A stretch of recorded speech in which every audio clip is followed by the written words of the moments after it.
Dhe plus pastaj që kemi sankcionim edhe në për autonominë e pushtetit vendor. Dhe autonomia e pushtetit vendor është e përcaktuar edhe në autonomia e pushtetit vendore që janë pjesë integruese e Konventës Europiane, po padyshim pastaj edhe të Bashkimit Evropian kështu me radhë. Kështu që ta ezaurojmë të pjesën e lishmërisë apo palishmërisë së kësaj historie, sepse jemi përpara këtij fakti që zoti Velia ka ankimuar në gjykatën kushtetuese faktin e shkarkimit të tij, momentin e shkarkimit të tij. Është kushtetues, është ligjor, është kushtetues apo jo? Pastaj shkojmë te presidenti. Tani, presidenti i Republikës mori sugjerimin apo mori kërkesën e kryeministrit dhe atë materializoi në dekret. Por mos harrojmë që kjo mënyrë e shkarkimit të zotit Velia është ankimuar në gjykatën kushtetuese dhe gjykata kushtetuese duhet shpritur që ajo të shprehet për lishmërinë ose jo të veprimit që kanë kryer këshilltarët dhe kryeministri.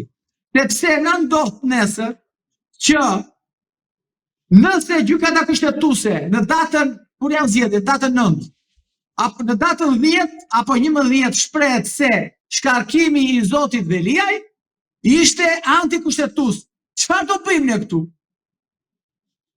Çfarë do bëjmë, se kjo është pyetja që bëhet, sepse ne e çojmë në gjykatën kushtetuese çdo ankimohet në gjykatën kushtetuese për të që mos të ketë pasoja një veprime të tilla, pra ligji mos jetë pasoja, veprimet mos japin pasoja, se po dhan pasoja veprimet, çfarë vlerë ka më gjykimi i gjykatës kushtetuese? Është njësoj që ne kur ndërtojmë një dig në anë të lumit apo kudo e ndërtojmë që lumi mos, kur të dali lumi, mos të mbyti arat apo fushat dhe ta prej diga. Në momentin që ne mbyten arat dhe ndërtojmë digën, nuk ka më vlerë ajo, sepse dëmi është bërë edhe në rastin konkret. Do i pritur patjetër që të shprehë gjykata kushtetuese që për Tiranën vetëm, se ngërçimi është për Tiranën, nuk është për problemi për qytetet e tjera. Qytetet e tjera presidenti ti dekretonte, ta saktonte datën, por për Tiranën duhet ta ndalonte dhe se jo ta i të konsultoj edhe me konstitucionalist në këtë vend, po pse jo por dhe me gjykatën me gjykatën kushtetuese, të konsultojmë. Ka asgjë të keqe, presidenti bën konsulta para se nxjerrë një dekret. Kjo është thelbësore në demokraci, sepse tashmë ne jemi përpara një puçi kushtetues. Zoti Velia është bërë puç kushtetues aktualisht. Nuk po i futemi kush është zoti Velia, të mira, të këqija, dikush e do, dikush e urren në kështu me radhë. Ne po flasim për anën juridike të zotit, të shkarkimit të zotit Velia. Kështu që unë mendoj se në kuptim të kësaj, por dhe të Konventës Europiane për deshët ju, prezumimi i pafajësisë që ka thellë që nuk është marrë parasysh që na këshilltarët bashkia ka kryeministri, mendoj se është institut shumë i rëndësishëm ku gjykata kushtetuese duhet do ta marrë parasysh edhe shkarkimin e tij, pra mënyrën e shkarkimit të tij. Zoti Cakrani, a mendoni se mund të ketë një reagim nga ana e gjykatës kushtetuese, qoftë duke pasur edhe një palë që mund të ankojë dekretin e presidentit pra që ka caktuar datën në nëntor të zgjedhjeve, dhe a ka mundësi në këtë rast që gjykata kushtetuese ta cilësojë si antikushtetuese këtë dekret të presidentit? Shiko, të them diçka. Gjykata kushtetuese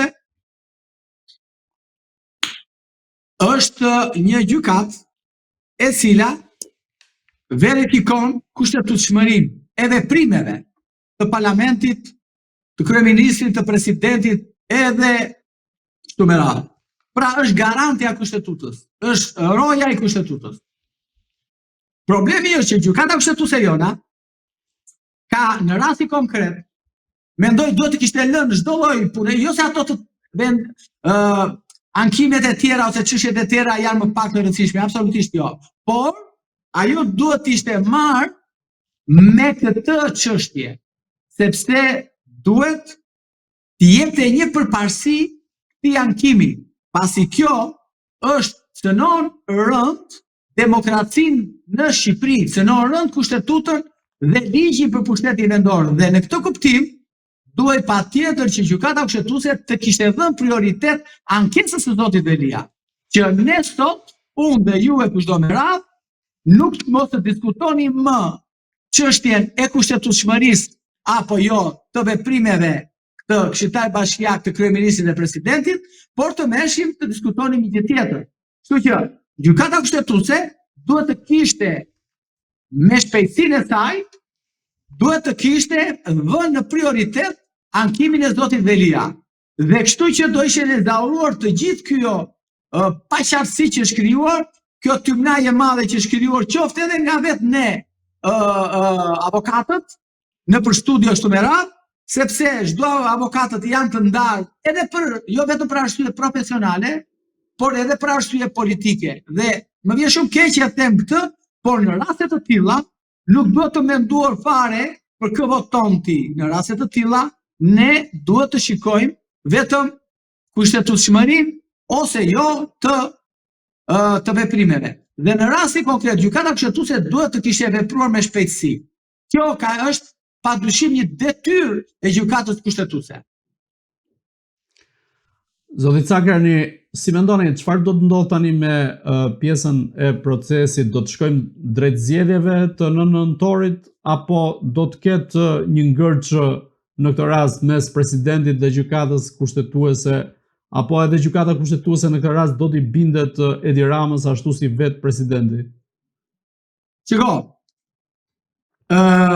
unë me sa di, pak të jo zyrtare, di që kam rënë në dieni që opozita do të ankimoj në gjykatën kushtetuese dekretin e presidentit. Dhe për sa i përket zgjedhjeve të Tiranës, sepse ka Tagri një pesta e deputetëve, pra 28 deputet të Kuvendit të Shqipërisë kanë të drejtën të drejtojnë gjykatës kushtetuese.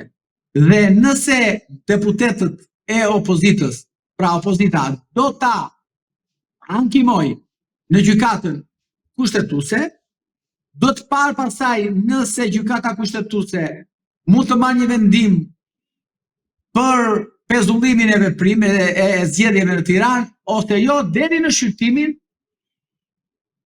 në themel të ankesës. Pra, jemi akoma në veprime e sipër, sepse thash që opozita është angazhuar, pra ka thënë publikisht që unë do ta ankimoj dekretin e presidentit.